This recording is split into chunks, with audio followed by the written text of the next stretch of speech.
नमस्कार दोस्तों, मैं आपका दोस्त सुरेश कुमार अपने YouTube channel Suresh art association में आप सभी का स्वागत करता हूं। मुझे पूरा उम्मीद है कि आप सभी अपने घर पर बिल्कुल कुशल पूर्वक होंगे, मस्त होंगे, स्वस्थ होंगे और अपने ज़िंदगी में ज़बरदस्त होंगे।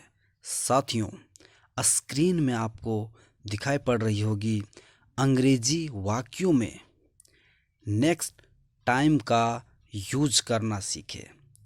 जी हाँ, आज हम लोग नेक्स्ट टाइम इस वर्ड को हम लोग अंग्रेजी में कहाँ पर और किस प्रकार यूज करते हैं, बहुत ही बेहतरीन तरीके से आज हम लोग सीखेंगे। तो वीडियो में बने रहें। साथियों, यहाँ पर आपको स्क्रीन में दिखाई पड़ रही होगी नेक्स्ट टाइम। नेक्स्ट टाइम अर्थात अगली बार। आज हम लोग इसी वर्ड को हम लोग ट्रांसलेशन में कहाँ पर यूज होता है, आज हम लोग सीखने वाले हैं। चलिए पहले वाक्य का शुरुआत करते हैं हम लोग। जैसे लिखा हुआ है, मैं अगली बार नाश्ता करूँगा। ये जो वाक्य आप देख रहे हैं दोस्तों, यह सिंपल फ्यूचर टेंस का सेंटेंस है।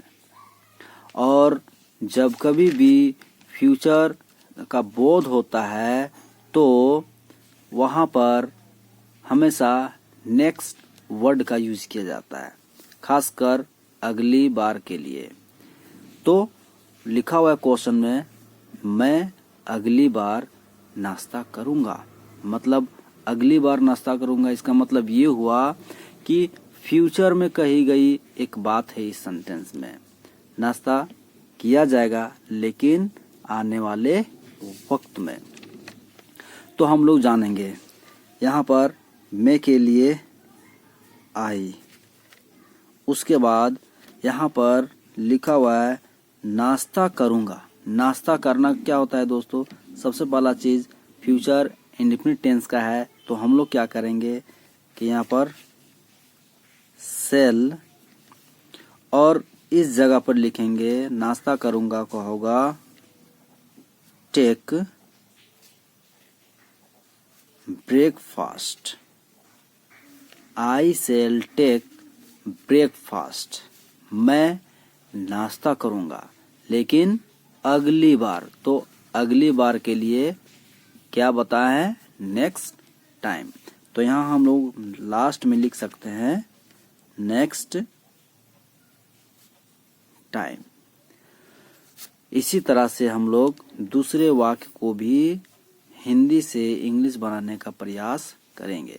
लिखा हुआ है राजू अगली बार यहाँ आएगा। मतलब ये भी जो सवाल है फ्यूचर इंडेफिनिट टेंस का एक सवाल है, एक प्रश्न है। और यहाँ पर भी बोला गया है कि आने का काम जो होगा वो अगली बार होगा, अर्थात आने वाले समय में होगा। तो यहाँ पर हम लोग इस वाक्य को भी हम लोग बनाते हैं राजू। इस वाक्य का एक सब्जेक्ट है राजू, और राजू क्या बोल रहा है कि यहाँ आएगा। ये थर्ड पर्सन है दोस्तों, और थर्ड पर्सन के साथ में फ्यूचर टेंस में बनाने के लिए विल का यूज करते हैं। राजू विल। अब राजू क्या काम करेगा? तो आने का काम करेगा। तो आना का क्या होगा? कम। कहाँ आने का काम कर रहा है? तो यहाँ। तो यहाँ के लिए हेयर का यूज करेंगे। उसके बाद लिखा हुआ है अगली बार। तो अगली बार के लिए हम क्या बताएं? Next time. तो यहाँ पर हम लोग लास्ट में लिखेंगे नेक्स्ट टाइम। इसी तरह से अगला क्वेश्चन, तुम अगली बार नाचोगे। नाचने का काम अगली बार होगा, मतलब आने वाले समय में। तो तुम के लिए यू।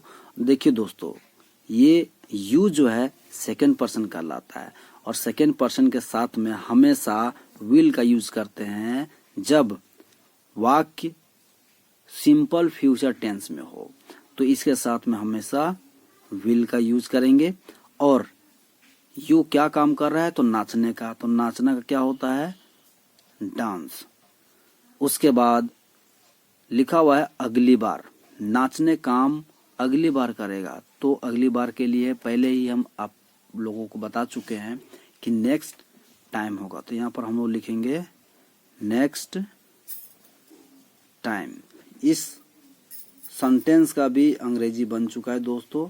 इसी तरह से और हम लोग जानेंगे, लिखा हुआ है सोमा अगली बार पत्र लिखेगी। पत्र लिखने का काम जो होगा अगली बार।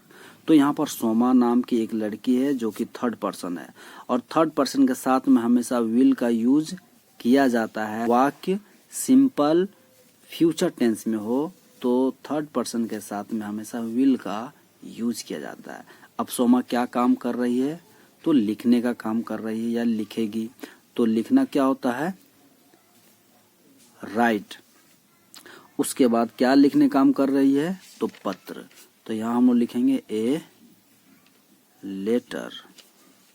उसके बाद पत्र अगली बार लिखेगी, तो अगली बार का नेक्स्ट टाइम हम बता चुके हैं, तो यहाँ लिखेंगे नेक्स्ट टाइम। अगला सवाल, हम लोग अगली बार क्रिकेट खेलेंगे।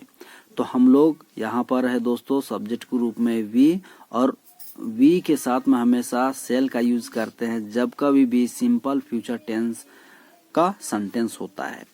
तो वी सेल, अब ये वी क्या काम कर रहे हैं, तो खेलेंगे, खेलने काम कर रहे हैं। तो यहाँ पर खेलना का क्या होगा, प्ले होगा। क्या खेलने काम कर रहे हैं, क्रिकेट, तो क्रिकेट का क्रिकेट होगा। अब क्रिकेट खेलने का काम किया तो जा रहा है, लेकिन अगली बार, तो फिर से वही word next time. We shall play cricket next time.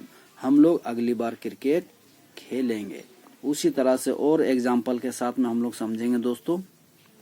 लिखा हुआ है वे लोग अगली बार बोलेंगे, बोलने काम अगली बार होगा। तो इसीलिए सबसे पहले हम लोग सेंटेंस का जो सब्जेक्ट है वे लोग, इसका अंग्रेजी हम लोग लिखेंगे दे। उसके बाद दे के साथ में हमेशा विल का यूज करेंगे, क्योंकि थर्ड पर्सन के साथ में हमेशा विल का यूज होता है सिंपल फ्यूचर टेंस में। उसके बाद देखना ये लोग क्या काम कर रहे हैं, तो बोलने का। तो बोलना का क्या होगा, स्पीक होगा, तो स्पीक लिखेंगे। अब बोलने काम कितनी बार कर रहे हैं, तो अगली बार कर रहे हैं। कब कर रहे हैं, अगली बार कर रहे हैं। तो अगली बार का फिर से वही वर्ड नेक्स्ट टाइम। उसके बाद आगे वह अगली बार पढ़ेगा, पढ़ने काम अगली बार करेगा, मतलब आने वाले समय में। कोई लड़का है तो वह के लिए ही का यूज करेंगे, ये भी थर्ड पर्सन है तो इसके साथ में हमेशा विल का यूज करेंगे। उसके बाद ये क्या काम करेगा, तो पढ़ने का काम करेगा। तो पढ़ने का क्या होगा, रीड, तो रीड हम लोग लिखेंगे। उसके बाद अगली बार, अगली बार का फिर से वही वर्ड नेक्स्ट टाइम। और हम लोग दो एग्जाम्पल हम लोग बनाने का प्रयास करेंगे। मैं अगली बार बताऊंगा, बताने का काम अगली बार होगा। तो मैं के लिए आई, आई के साथ में हमेशा सेल का यूज किया जाता है सिंपल फ्यूचर टेंस में दोस्तों, इसलिए आई के साथ में हमेशा सेल। और इसके बाद देखना होगा कि ये क्या काम करने का बात बोला गया है। इसके बाद ये क्या काम कर रहा है, उस वर्ड को हम लोग देखेंगे, बताऊंगा, बताने का काम किया जा रहा था। ये बताने का क्या होगा, टेल, आई सेल टेल, मैं बताऊंगा लेकिन अगली बार। तो अगली बार के लिए नेक्स्ट टाइम। उसी तरह से एक और क्वेश्चन जो कि लास्ट है, लिखा हुआ तुम अगली बार देखोगे। देखने का काम अगली बार होगा, इसीलिए पहले यू का हम लोग लिखेंगे, तुम का यू हो गया। उसके बाद यू सेकंड पर्सन है तो इसके साथ में विल का यूज करेंगे, क्योंकि सिंपल फ्यूचर टेंस का सेंटेंस है तो इसीलिए सेकंड पर्सन के साथ में हमेशा विल का यूज किया जाता है। अब देखना है कि यू क्या काम करेगा, तो देखेगा। देखना क्या होता है, सी, तो यहाँ पर लिखेंगे सी। उसके बाद अगली बार, देखने का अगली बार होगा तो सी नेक्स्ट टाइम, नेक्स्ट टाइम। तो अभी आपने इस वीडियो के माध्यम से बहुत ही अच्छी तरीका से आप नेक्स्ट टाइम जो वर्ड है वाक्य में किस प्रकार से यूज किया जाता है आपने भली भांति देखा और जानने का प्रयास किया कि अंग्रेजी के वाक्यों में नेक्स्ट टाइम का यूज किस प्रकार होता है और कौन से टेंस में होता है।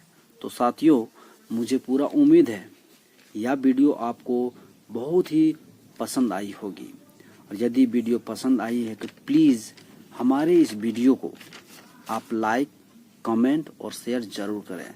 साथ ही साथ आप चैनल को सब्सक्राइब करना ना भूलें। मिलते हैं दोस्तों हम लोग ऐसे ही वीडियो के साथ में, तब तक के लिए ऑल द बेस्ट।